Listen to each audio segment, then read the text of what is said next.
The following script has been generated by the most popular AI ChatGPT. And the video plus voiceover has been generated automatically by Pictory.ai.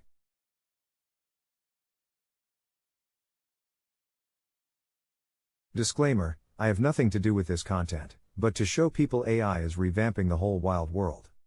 Why does the gas price can be seen as the only leading indicator of economy in the near future? Gas prices can be seen as a leading indicator of the economy, because they are closely tied to the overall level of economic activity. When the economy is strong and growing, demand for gasoline increases, and prices tend to rise. Conversely, when the economy is weak and contracting, demand for gasoline decreases, and prices tend to fall. Additionally, the cost of oil, which is the major component of gasoline, can be influenced by global events such as conflicts and natural disasters, making the price of gas even more responsive to changes in the economy. What is the expectation consumption theory in economics? The expectation consumption theory in economics suggests that consumers base their spending decisions on their expectations about their future income and wealth. According to this theory, when consumers expect their income and wealth to increase in the future, they are more likely to spend money now, as they expect to be able to afford more in the future. Conversely, when consumers expect their income and wealth to decrease in the future, they are less likely to spend money now, as they expect to have less to spend in the future. This theory is closely related to the permanent income hypothesis, which suggests that consumers base their spending decisions on their long-term income and wealth, rather than their current income.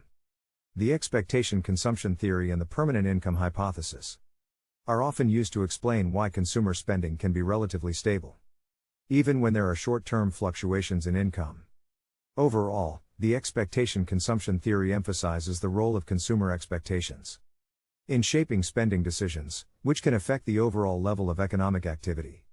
What percent does the consumer spendings represent in the US GDP? Consumer spending represents a significant portion of the US GDP, gross domestic product. According to data from the Bureau of Economic Analysis, BEA, consumer spending accounted for around 68% of the US GDP in 2019. This means that consumer spending is the largest single component of GDP. And changes in consumer spending can have a significant impact on the overall level of economic activity. It is important to note that GDP is the measure of the market value of all goods and services produced within a country in a given period of time, typically a year. Consumer spending is a measure of the amount of money that households spend on goods and services. Consumer spending is the largest single component of GDP because households are the largest buyers of goods and services.